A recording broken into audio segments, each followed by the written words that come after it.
A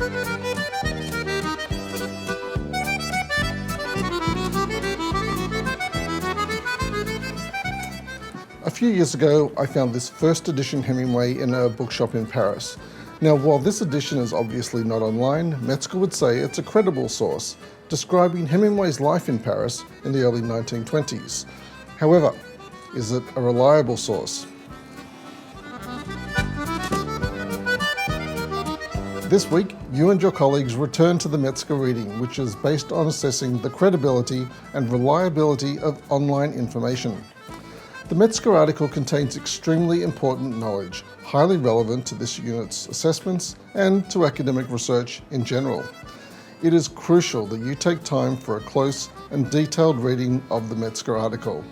I've included a link below for your convenience. So, back to my example. Hemingway's A Movable Feast, first published in 1964, 3 years after Hemingway's death, which is another story. This week's learning materials state that you should aim to select resources that are no more than 5 years old. This book and its collected data is well over 50 years old. Yet, given the authorship of Hemingway's memoir, it is for the most part a credible source. When it comes to reliability, it's a bit hit and miss.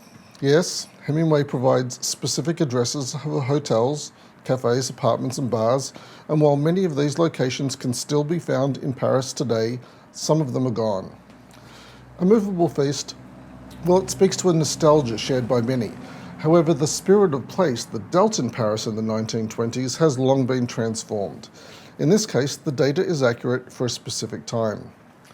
If A Movable Feast had been published in the 1920s, or even the 1930s, Metzger would class it as both a credible and a reliable source for visitors to the City of Lights in that era. The search for credible and reliable sources should underpin your research. The value of your resources will also depend on your purpose and how you use a resource to support your argument or to strengthen your discussion.